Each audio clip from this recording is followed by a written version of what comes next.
Any person under investigation for the commission of an offense shall have the right to be informed of his right to remain silent and to have competent and independent counsel, preferably of his own choice.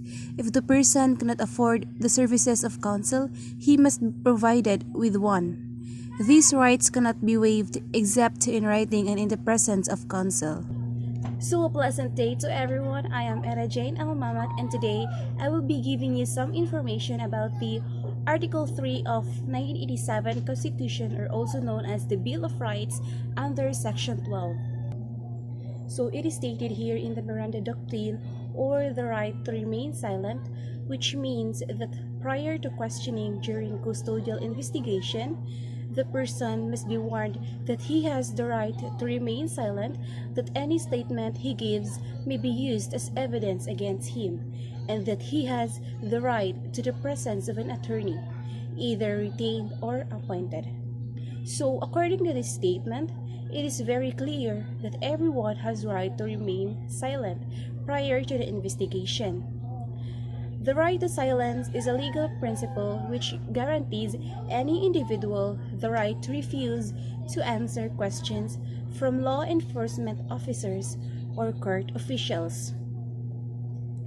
The right is more particularly the right to independent and competent. An independent counsel is one that not hampered with any conflicts of interest, and a competent counsel is one who is vigilant in protecting the rights of an accused. So the Supreme Court held that the purpose of providing counsel to a person under custodial investigation is to curb the police state practice of extracting a confession that leads suspects to make self-incriminating statements.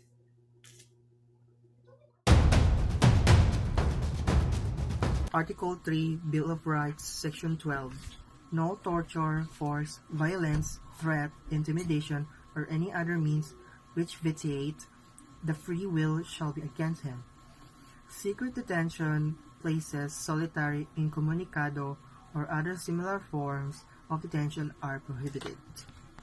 What I understand that section is when you do heinous crimes, they will ask you like drugs, who is the mastermind, who is the killer, like that. So they will not judge you, they will just listen to your talks. They try any means to do for you to reveal the truth for the crimes you do. Let's say that ang ga-accuse nimo kay Dato, kunya di man jud ka mosulti nganong imong gipatay ang anak-anak sa Dato. What's the reason? So ilang ikonsyaba ang police so that ila kang torturon, bunogon, para isulti lang jud mong tinuod. That's what our police administrations in the Philippines were in the late years. So karong present day na may law nagpabalaod. So even di ka musulti unsay cause, no torture happen, no violence, you have the protection by the law. You are innocent or not, pero kung nakabuat kag heinous crimes, ipa-detention jud kanila if dili jud nimo isulti unsay reason for that heinous crime. So blaod jud ni i-protect jud ka from violence. Kung dili jud ka motubag, what's the reason nga nang gi-commit ang crime, ipapa-detention ka, pero dili ingon na public, private detention jud siya para mutug-an jud ka sa tinuod, or else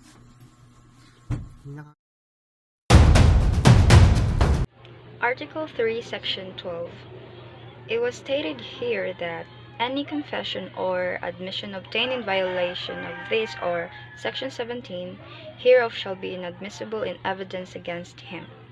The right against self-incrimination is found in Article 3, Section 17 of the 1987 Philippine Constitution, which states that no person shall be compelled to be a witness against himself. And This is based on the grounds of public policy and humanity policy, because if the party were required to testify, it would place the witness under the strongest temptation to commit the crime of perjury, and humanity because it would prevent the extorting of confessions by juries. And you have the right to refuse to answer any particular incriminating questions, because that can also be used against you.